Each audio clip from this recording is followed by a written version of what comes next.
இந்திய வரலாற்றிலேயே முதல் முறையாக சன் டிவியில் போடுற மாதிரி ஃபர்ஸ்ட் டைம் சுப்ரீம் கோர்ட்டில் போய் ஒரு மாநில அரசு தன்னோட நிறுவனத்து மேலே போட்ட வழக்கையே இங்கே வைக்காதீங்க வேற இடத்துக்கு மாற்றுங்கன்னு சொன்ன வழக்கு எங்கே பார்த்துருக்கீங்களா? அண்ணன் செந்தில் பாலாஜியோட லீலைகள்லாம் இனிமேல் தான் ஒன்று ஒன்றா வெளியில் வரப்போகுது.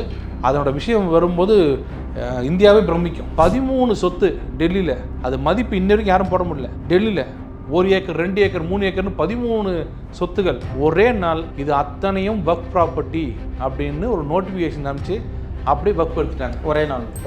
2013 அவங்க பண்ண அமெண்ட்மெண்ட் வந்து ட்ரக்கோனியன் வாங்கல, படித்து பாருங்கள். அது எப்படி அந்த மாதிரி ஒரு துணிச்சல் வந்ததுன்னு தெரியல.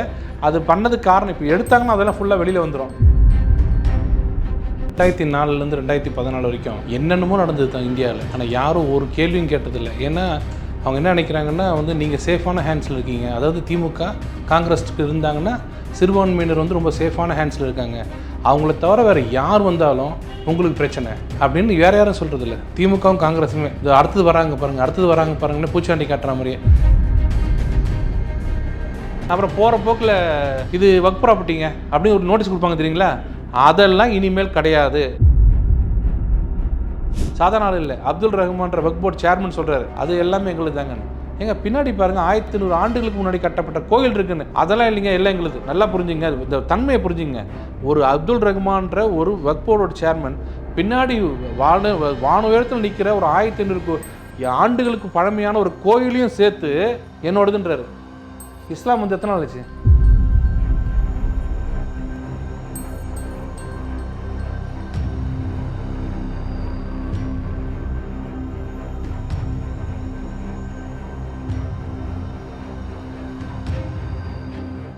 பேசு தமிழா பேசு நேயர்களுக்கு வணக்கம். இன்று நம்முடன் இணைந்திருக்கும் சிறப்பு விருந்தினர் பாஜகவின் செய்தி தொடர்பாளரும் வழக்கறிஞருமான திரு குமரகுரு அவர்கள். சார் வணக்கம் சார். நேற்று பார்த்தோம்னா வக்ஃபு சட்டம் வந்து நிறைவேறியிருக்கு. ஸோ மக்களவை மாநிலங்கள் இரண்டுலையுமே நிறைவேறியிருக்கு. ஸோ நாடு முழுக்க குழப்பங்களும் உண்டாயிருக்கு. ஸோ நிறைய அமளி தும்பளி, நிறைய எதிர்க்கட்சிகள்லாம் வழக்குகள்லாம் போட்டிருக்காங்க. ஸோ வக்ஃபு அமெண்ட்மெண்ட் பில், ஸோ இதை பற்றியான ஒரு கிளாரிஃபிகேஷன் கொடுக்க முடியுமா? முதல்ல நீங்கள் 2004 2014 வரைக்கும் என்னென்னமோ நடந்தது தான் இந்தியாவில். ஆனால் யாரும் ஒரு கேள்வியும் கேட்டதில்லை. ஏன்னா அவங்க என்ன நினைக்கிறாங்கன்னா நீங்கள் சேஃபான ஹேண்ட்ஸில் இருக்கீங்க. அதாவது திமுக காங்கிரஸுக்கு இருந்தாங்கன்னா சிறுபான்மையினர் ரொம்ப சேஃபான ஹேண்ட்ஸில் இருக்காங்க. அவங்கள தவிர வேறு யார் வந்தாலும் உங்களுக்கு பிரச்சனை அப்படின்னு வேறு யாரும் சொல்கிறதில்ல. திமுகவும் காங்கிரஸுமே இந்த அடுத்தது வராங்க பாருங்கன்னு பூச்சாண்டி காட்டுற மாதிரியே. முதல்லேருந்து பார்த்தீங்கன்னா இந்த மாட்டுக்கறி ஆரம்பித்து இந்த அவார்டு திருப்பி கொடுக்குறதுலேருந்து அப்புறம் இந்த சிஐஏ 370 எல்லாத்தையும் முத்தலாக் வரைக்கும் நீங்கள் ஒரு இஸ்லாமியர் கிறித்துவர்னு சொன்னாலே உடனே நாங்கள் இருக்கிறோம் இவங்க நல்லது பண்ண மாட்டாங்கன்னு ஒரு இமேஜ். அது எதுக்குன்னா அவங்க மத்தியில் கொஞ்சம் படிக்க ஆரம்பிச்சிட்டாங்க வச்சுங்க. இஸ்லாமியர்லாம் கொஞ்சம் படிக்க ஆரம்பித்து இதில் என்னங்க தப்பு இருக்குது, ஏன் இப்படி திட்டுறீங்க அப்படின்னு கேட்க ஆரம்பிச்சிட்டாங்கன்னா பிரச்சனை ஆகிடும். எப்போவுமே நீங்கள் பார்த்தீங்கன்னா ஆரம்பிக்கும் போதே பெரிய லெவலில் பிரச்சனை பண்ணுவாங்க இவங்கெல்லாம். அதே ஒரு 6 மாதம் பொறுத்து, இப்போவும் நான் சொல்கிறேன், ஒரு 6 மாதம் 1 வருஷம் பொறுத்து யாரும் டிஸ்கஸ் பண்ண வராங்களா?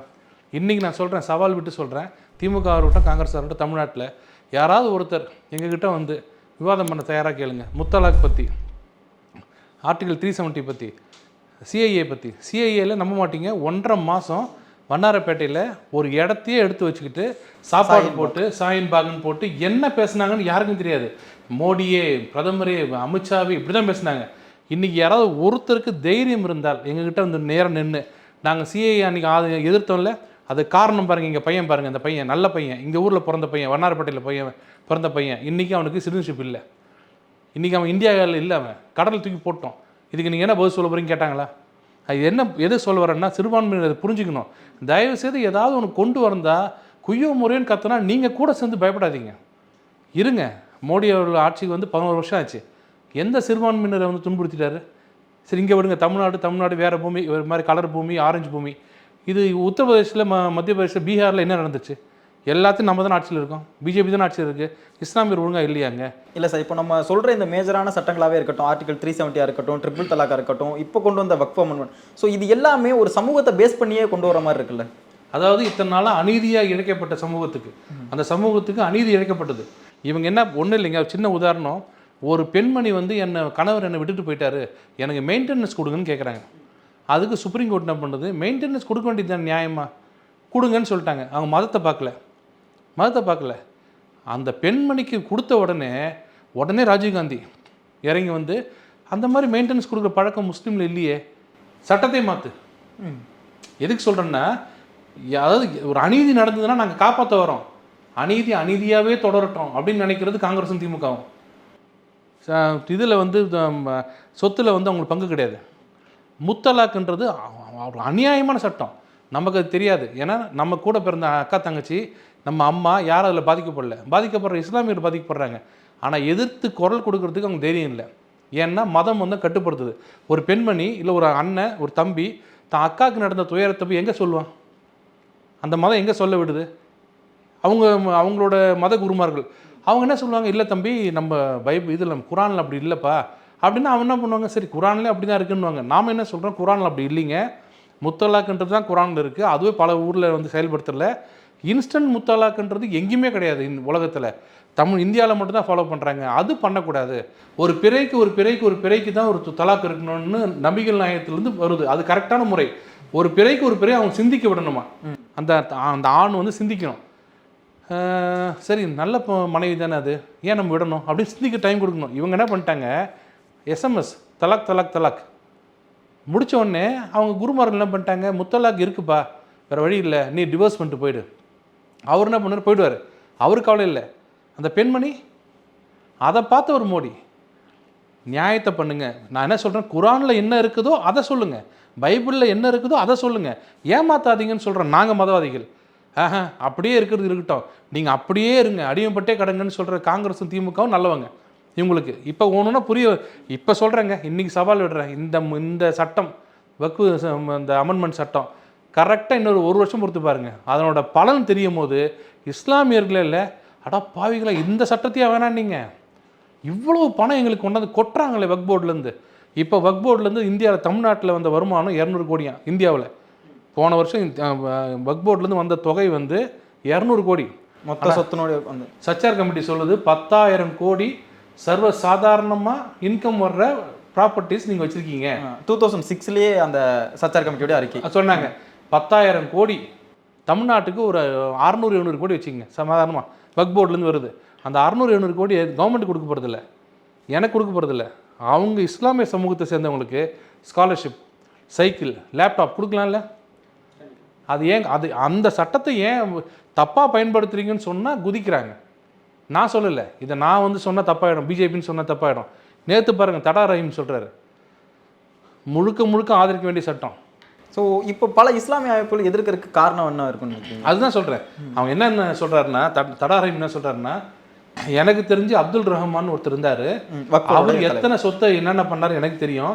மவுண்ட் ரோடில் ப்ரைம் ப்ராப்பர்ட்டியை வேணுன்ட்டே பிரச்சனையை கிளப்பி அந்த இஸ்லாமியரை ஓட விரட்டி அவர் அழுதுகிட்டே போய் அந்த சொத்தை நல்ல ஒரு பணக்காரனுக்கு வித்துட்டாரு அப்படின்றார். இது நான் சொல்லலை, அவர் சொல்கிறது.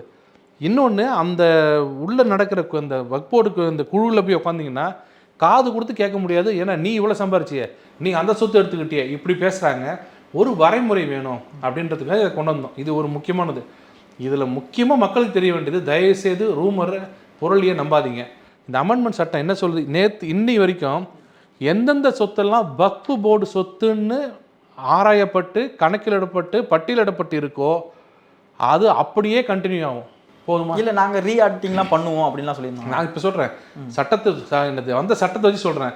நேற்று வரைக்கும் எதெல்லாம் வக்ஃப் ப்ராப்பர்ட்டியோ, உங்கள் ஆஃபீஸ் பக்கத்தில் ஒரு பெரிய காம்ப்ளெக்ஸ் இருக்குது, அது வக்ஃப் ப்ராப்பர்ட்டி இத்தனை நாளாக இருக்க வச்சுங்க. இவங்க என்ன சொன்னாங்க தெரியுங்களா, எதுக்கு தெரியும் மோடி உள்ளே வராரு, உங்கள் வீட்டு பக்கத்தில் வக்ஃப் ப்ராப்பர்ட்டி இருக்குல்ல அதை ஆட்டையை போட வராரு. இன்னத்து சொன்னது பிஜேபி எதுக்கு வருதுன்னா, எப்படியாவது அதை சுரண்டி எடுத்துடலான்னு வராங்க. இஸ்லாமிய மக்களே உங்கள் ப்ராப்பர்ட்டி சுரண்ட வராங்கன்னு சொல்லி தான் பயந்தாங்க. கிளியராக அதில் என்ன சொல்கிறது, செக்ஷன் 3ல் படித்து பார்த்தீங்கன்னா, நேற்று வரை எதெல்லாம் வக்ஃப் ப்ராப்பர்ட்டின்னு 9.5 லட்சம் ஏக்கர் எங்கெங்கெல்லாம் இருக்குதோ that will continue to be waqf ப்ராப்பர்ட்டின்றாங்க. போதுமா?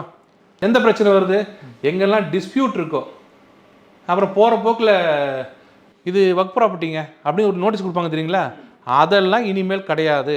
ப்ராப்பர்ட்டி கரெக்டாக அந்தந்த கோர்ட்டுக்கு போங்க, இல்லை ட்ரிபியூனலுக்கு போங்க. ட்ரிபியூனலில் மாற்றி அமைச்சிட்டாங்க. இப்போ எல்லாம் முஸ்லீம் எல்லாரெல்லாம் கிடையாது, அதுலேயே 2 நான் முஸ்லீம் வருவாங்க, ஜட்ஜஸ் வராங்க. அதுதான் பிரச்சனைனே சொல்கிறாங்க. என்ன பிரச்சனை, எங்கள் இதில் வந்து நான் முஸ்லீம்ஸ்லாம் கொண்டு வரீங்க, இப்போ பிஜேபி இந்து சமய அறநிலையத்துறை ஏற்குதா அப்படின்னு கேட்டால் கிடையாது அப்படின்னு சொல்கிறீங்க. ஸோ அப்போ எங்கள் இதில் மட்டும் எதுக்கு நான் முஸ்லீம் கொண்டு வந்து உள்ள, அதாவது எதுக்குன்னா வந்து முஸ்லீம் சமூகத்தில் இத்தனை நாளாக இருந்து பண்ண அநியாயங்கள்லாம் பார்த்துட்டு ஏன் அமைதியாக போகிறாங்க எல்லாரும்? இப்போ என்ன நடக்குது, நேராக வராங்க. செக்ஷன் 40 படித்து பார்த்தா தெரியும். இப்போ இந்த 2013 வந்து கருப்பு தினம் என்னை பொறுத்தவரை 2013 வந்து வக்ஃபு ப்ராப்பர்ட்டி அவங்க பண்ணது வந்து மொத்த இந்தியாவுக்கு கருப்பு ஆண்டு அது. அதில் என்ன சொல்கிறாரு செக்ஷன் 40ல், ஒருத்தர் Waqf board if they have reason to believe இது வந்து வக்ஃப் ப்ராப்பர்ட்டியாக இருக்குமோ அப்படின்னு ஒரு நினைக்கிறதுக்கு ஒரு காரணம் இருந்தாலே நோட்டீஸ் கொடுத்துருவாரு. நோட்டீஸ் கொடுத்தாலே என்கொயரி ஸ்டார்ட் ஆகிடும். என்கொயரி ஸ்டார்ட் ஆகினாலே 108 செக்ஷன் 108ல் அதை அப்படியே ஸ்டே பண்ணுறதுக்கு பவர் இருக்குது. இது மூணுத்தையும் கனெக்ட் பண்ணிட்டீங்களா? இப்போ அந்த 40வது அமெண்ட்மெண்ட்டை தான் எடுத்திருக்காங்க. இப்போ இல்லை நிறைய எடுத்துட்டாங்க. இதை மூணுத்தையும் கனெக்ட் பண்ணி பாருங்க. ஒரு வக்ஃப் போர்டு ஒருத்தர் போவார், இந்த ப்ராப்பர்ட்டி அவர் கொடுக்க மாட்டாருங்க, விலை கொடுக்க மாட்டாருன்னு ஒருத்தர் சொன்னாருன்னா விலை கொடுக்க மாட்டாரா? கொடுக்க வைக்கிறோம் பார், எப்போ ஒரு நோட்டீஸ் அனுப்பு அப்படின்னு கேட்டால் உங்கள் தாத்தா வாய்மொழியாக வக்ஃப் ப்ராப்பர்ட்டின்னு சொன்னாராம் அப்படின்னு உங்கள் பேரை வந்து கம்ப்ளைண்ட் கொடுத்துருக்காரு, இதை விசாரிக்கணும், உடனடியாக டாக்குமெண்ட் எடுத்துகிட்டு வாங்கன்னு சொல்லுவார். எடுத்துகிட்டு வந்துட்டாலே என்கொயரி ஸ்டார்ட் ஆகிடுச்சு. உடனே ஒரு லெட்டர் SROவுக்கு 108ல் என்கொயரி நடந்துகிட்ருக்குது. என்கொயரியில் முடிவு வரும் வரை இந்த ப்ராப்பர்ட்டியில் சேலோ மார்ட்கேஜோ அவங்க வீட்டில் கிஃப்ட்டோ எதுவுமே பண்ணக்கூடாதுன்னு SRO என்ன பண்ணார், பெரிய சுழிச்சிட்டு, அந்த SROனா சப் ரிஜிஸ்டர் ஆஃபீஸ் இருக்காருங்க, ரிஜிஸ்டர் ஆஃபீஸில் அவர் என்ன பண்ண சுழிச்சு என்ன பண்ணுவார், உங்கள் சர்வே நம்பரை அப்படி வச்சுருவார். நீங்கள் போனீங்க வச்சுங்களேன், அப்படி எடுத்து பார்த்துட்டு, சார் சர்வே இதுன்னா வக்ஃப் போர்டு சார், இது ஒன்று பண்ணுங்கள், உங்களுக்கு பண்ணணும்னு நினச்சா ஒரு NOC வாங்கிட்டு வந்துடுங்க. வக்ஃப் போர்டில் NOC வாங்க முடியுமா? அவங்கள்ட்ட NOC வாங்க சொல்கிறாங்க. அவங்க தான் கிளைம் பண்ணுறாங்க. NOC போகிறீங்கல்ல, அப்போ உங்கள்கிட்ட ஒரு பட்டியல் இருக்கணும்ல.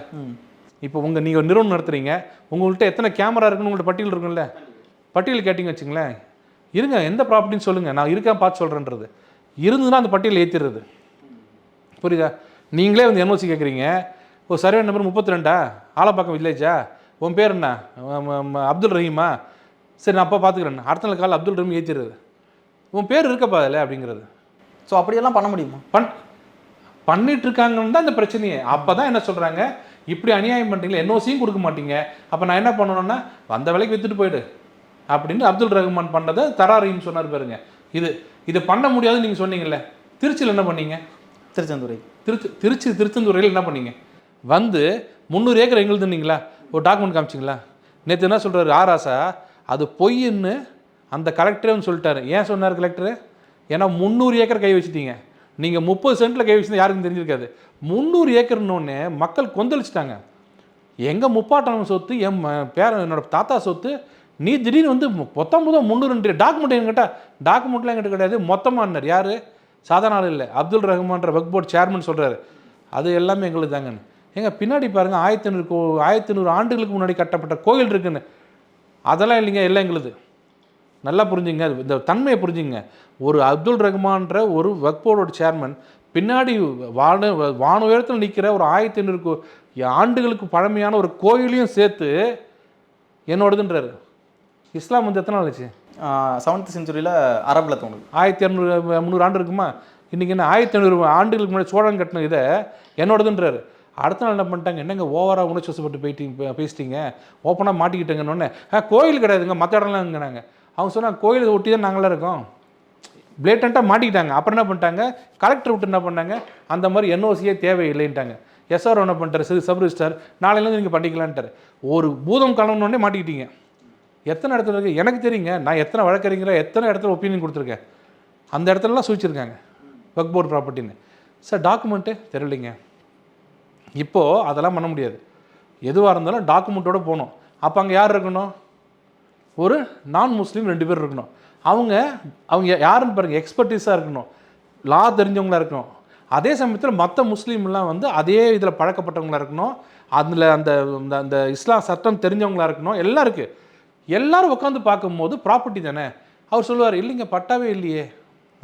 இங்கே முஸ்லீம் சொல்லுவார், எங்களுக்கு பட்டா தேவையில்லைங்க. இல்லைங்க பட்டா வேணுங்க, நான் முஸ்லீம், எனக்கு தெரியுங்க, சட்டப்படி பட்டா ஒருத்தர் வேணுங்க அப்படின்னு சொல்கிறது ஒரு ஆள் வேணும் இல்லை. இப்போ அடுத்த கேள்வி கேட்டீங்க, அறநிலைத்துறையில் மட்டும் முஸ்லீம் வரக்கூடாது, இங்கே வரலாமான்னு.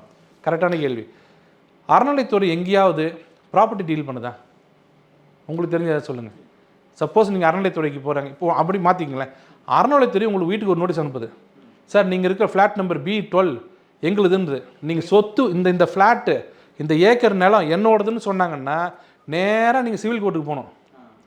ஆனால் அறநிலைத்துறை எங்கே தெரியுங்களா தடையிடும், இந்த இடம் கோயில் சொத்து நீ லீஸுக்கு இருக்கிற, லீஸை காலி பண்ணு, நோட்டீஸு, லீஸ் எழுதி விடாதீங்க, இந்த இடத்துல நீங்கள் கடை நடத்தாதீங்க, இந்த இடத்துல நீங்கள் சட்டவிரோதமாக, இதுதான் சொல்ல முடியுமே தவிர ஓனர்ஷிப் ஆஃப் தி லேண்ட் இருக்குல்ல, இது யாருக்கு சொந்தம்ன்றதை சிவில் கோர்ட்டு தான் இன்றைக்கும் பண்ணணும்.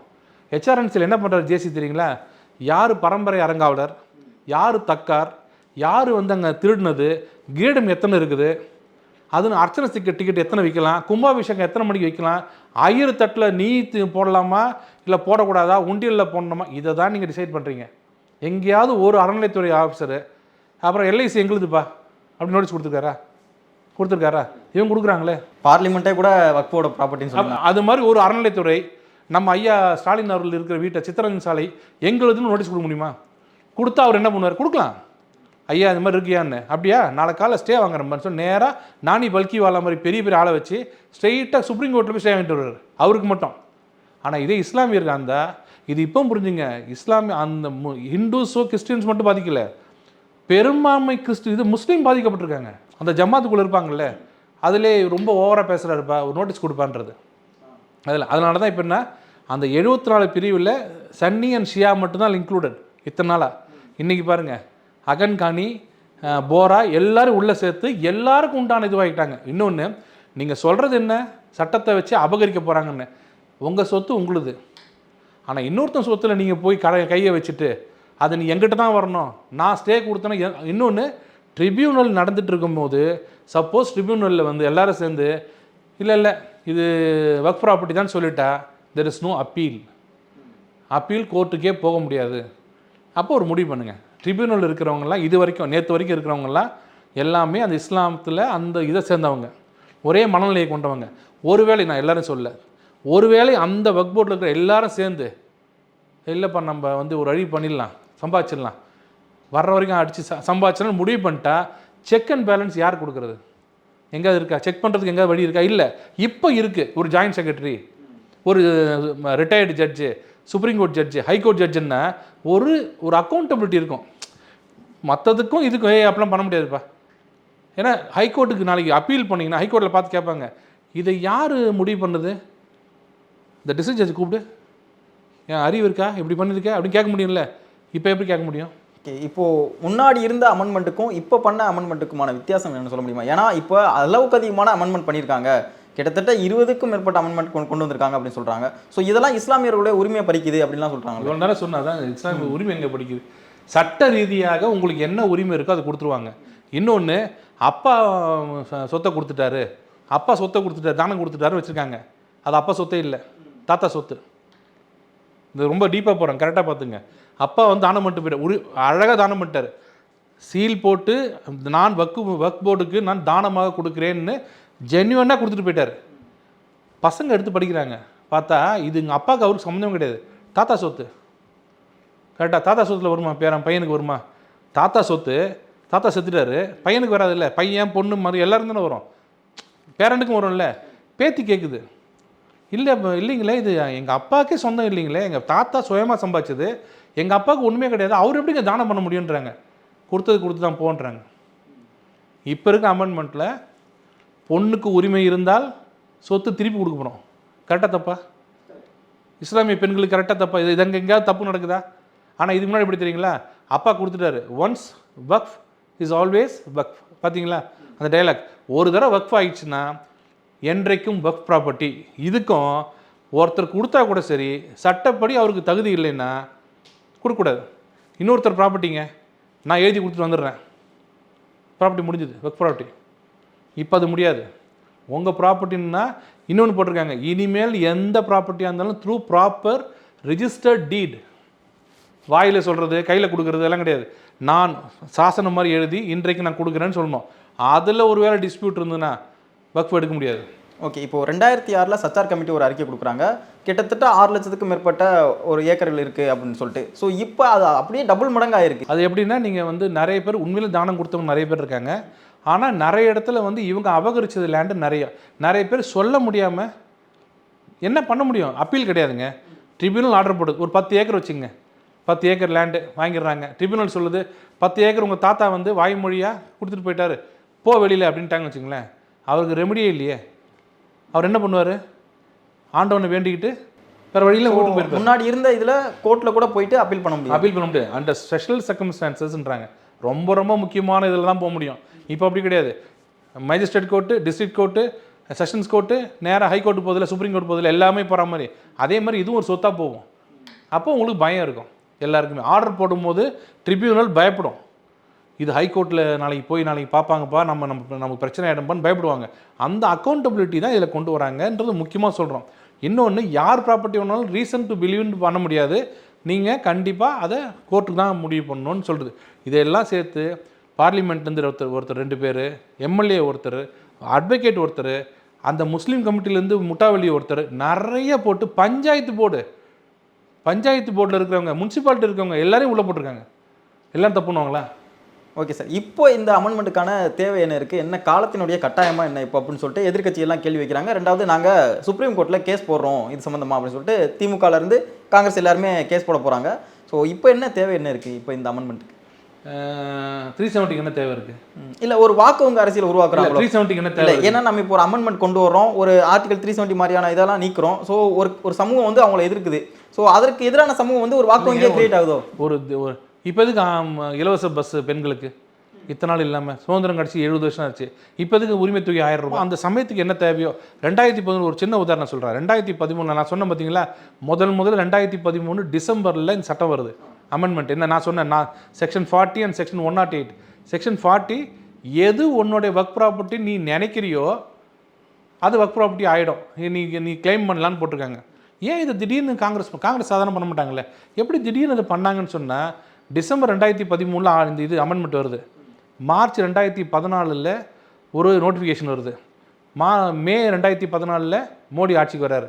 1.5 மாதத்துக்கு முன்னாடி நேற்று அமித்ஷா பேசியிருக்காரு பார்லிமெண்ட்டில். 13 சொத்து டெல்லியில், அது மதிப்பு இன்ன வரைக்கும் யாரும் போட முடியல.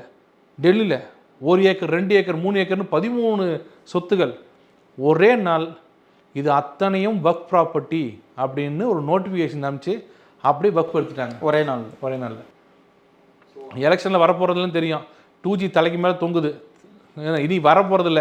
மோடி சூறாவளியாக வராரு, இவரை மீறி நம்மளால் வர முடியாது. என்ன பண்ணலாம் டக்குன்னு பார்த்தாங்க, இந்த அமெண்ட்மெண்ட் கொண்டாந்தாங்க 2013 டிசம்பரில். 14 மார்ச்சில் ஒரே நாளில் அந்த நோட்டிஃபிகேஷன் போட்டு, அதில் என்ன கொடுமைன்னா, as per the telephonic directions அப்படின்னு போட்டிருக்காரு ஒருத்தர் ஜாயின்ட் செக்ரட்டரி. அதை இவர் நம்ம அர்னாப் எடுத்து காமிக்கிறார். அப்போவே டெலிஃபோனிக் டைரக்ஷன்ஸ் யார் தெரியல, சோனியாவோ யாரோனோ, அதை பேஸ் பண்ணி இப்போ நான் சொல்கிறேன் இதெல்லாம் ஒர்க் ப்ராப்பர்ட்டி ஆகிடுச்சின்னு ஒருத்தர் போடுறாரு நோட்டிஃபிகேஷன். அது ஒர்க் ப்ராப்பர்ட்டி ஆகிடுச்சு. இப்போ எடுக்க முடியாது, அதை போட்டாச்சு, போயிடுச்சு. எத்தனையோ கோடி 1000 கோடி கிட்ட மதிப்பு டெல்லியில் பார்த்துங்க போயிடுச்சு. அது மாதிரி வரக்கூடாதுன்றதுனால ஒன்றா பண்ணிட்டு வராங்க. நல்லது நடக்கும்போது ஏற்றுக்குங்கன்னு சொல்கிறோம். இதில் தவறு எதாக இருந்தால் நீ எனக்கு கேளுங்க. இதில் என்ன தப்பு நடக்கும்? தமிழ்நாட்டில் இருக்கிற ஒரு இஸ்லாமிய இருக்குது, இதில் என்ன பாதிப்பு சொல்லுங்கள், நீங்கள் சொல்லுங்கள். என்ன பாதிப்பு இருக்கலாம்? பாதிப்பு ஒன்றும் இல்லை. அவருக்கு வீடு இருக்காது. இத்தனை நாள் இன்னும் கேட்டிங்கன்னா அவருக்கு நல்லது, அவருக்கு இருக்க ஒரு வீடு சேஃப். இந்த தப்பான நேரட்டிவை பாஜக வந்து சரியாக முறியடிக்காமல் விட்டுருச்சோ? மக்கள்கிட்ட போய் சேர்ந்ததுக்கப்புறமும் அவங்களால அந்த கிளாரிஃபை பண்ண முடியும். இப்போ இப்படி தான் முறியடிச்சிட்டு இருக்கோம் நாங்களும். ஒவ்வொன்றுத்துக்கும் நாங்கள் இப்படி தான் கத்திக்கிட்டு இருக்கோம். அவங்க அப்படியே அமைதியாகிடுறாங்க. ஆனால் இப்போ மக்களுக்கே தெரியுது, முதல்ல என்னமோ ஓஹோன்றாங்க, அதுக்கப்புறம் அப்படியே அமைதியாகிடுறாங்களே டிஎம்கேவும் காங்கிரஸும். சிஏஏ கொண்டு வரும்போது பண்ண பேட்சை பார்த்தீங்கன்னா, தமிழ்நாட்டில் இன்றைக்கி இருக்கிற கிட்டத்தட்ட ஒரு 30 லட்சம் 50 லட்சம் முஸ்லீம்கள் இன்றைக்கி வந்து ஆப்கானிஸ்தான் போயிருக்கணும். ஏன்னா அவங்களுக்கு சிட்டிசன்ஷிப் கிடையாது இல்லை, அப்படி தானே சொன்னாங்க. போச்சு உங்களுக்கு சிட்டிசன் போச்சுன்னு சொன்னாங்க. இவங்களும் தெரியாமல் தான் நின்றுருந்தாங்க. இன்றைக்கி என்ன ஆச்சு? நல்லது கரெக்டாக பண்ணுவாருங்க ஒன்று. இன்னொன்று, அவர் சொல்கிற வார்த்தையை சொல்லிடுற மோடி சொல்கிறது, என்னை எதிர்ப்பவர்கள் என்னை விட நேர்மையானவர்களாக இருந்தால் நான் பயப்படுவேன். நீ எல்லாம் என்னை எதிர்க்கிறியா? நான் என்னை எதிர்க்கிறது உனக்கு என்ன? சோனியா காந்தியும் ராகுல் காந்தியும் பிரியங்கா காந்தியும் மோடி அவர்களை கை நீட்டி நீ ஊழல்வாதின்னு சொன்னால் அவருக்கு எப்படி இருக்கும்? அதான் சொல்கிறார், என்னை எதிர்க்கிறோம் என்னோட நேர்மையானவராக இருக்கணும். எதிர்த்துப்பார், நான் பண்ணுறது எல்லாமே நல்லது தான். சரி, இதையே ப்ரொஜெக்ட் பண்ணுறீங்களே, இந்த 11 வருஷத்தில் ஏன் ஒருத்தர் மேலே கூட ஊழல் குற்றச்சாட்டு, பணம் வீட்டிலேருந்து பணம் ஒரு 50 கோடி பணம் பறிமுதல், ரோட்டில் போகும்போது சரி வீட்டில் போக முடியாது ஏன்னா எல்லாமே என் கண்ட்ரோலில் இருந்துவீங்க, ஏஜென்சி தான் கண்ட்ரோல். எத்தனை ரோட்டில் எத்தனை மாநிலங்கள் இருக்குது, காங்கிரஸ் ஆளுது எல்லாம் ஆடுது. எங்கேயாவது ஒரு இடத்துல மத்திய அமைச்சர் வீட்டில் பணம், வழியில் போகும்போது வண்டியில் பிடிச்சோம், சைன் பண்ணும்போது வந்து ஊழல், ஏன் ஒன்றும் காட்ட முடியல? அந்த கோவத்தை என்ன பண்ணுறாங்கன்னா, இது மாதிரி வருது இல்லை, அப்போ குதின்னு குதிச்சு இந்த கோவத்தையில் காமிக்கிறாங்க. இதில் நான் நேற்று நடந்த அந்த பார்லிமெண்ட் நடந்த எல்லா இதையும் பாருங்கள், ஸ்பீச்சையும் பாருங்கள், இவங்க பேசுகிறது எல்லாம் பொய். ஓகே சார், இனி வரப்போகுது பாருங்கள். ஓகே, இந்த வக்ஃபு திருத்த சட்ட மசோதா நாடு முழுக்க பேசப்பட்டிருந்துச்சு. ஸோ மக்களவையுடைய எதிர்க்கட்சி தலைவராக இருக்கிற ராகுல் காந்தி இந்த விவாதத்துக்கு மேலே பங்கெடுக்கவே இல்லை. ஸோ இறுதியாக தான் வந்தார் அப்படின்லாம் சொல்லப்பட்டுச்சு. தெரியாது, படிச்சிருக்கணும், படித்து தான் வரணும் அதுக்கு. ஏன்னா மற்ற இது மாதிரிலாம் வந்து குய்ய முறைன்னு கத்த முடியாது, இதை கொஞ்சம் படிச்சுட்டு வரணும். நிறைய செக்ஷனில் திருப்பி பேசினா தெரியாது இல்லை. அவர் என்ன பண்ணுறது, அவர் பாட்டுக்கு வந்துடுவார், சிரிப்பார், கண்டத்தை கிள்ளுவார், போயிடுவார்.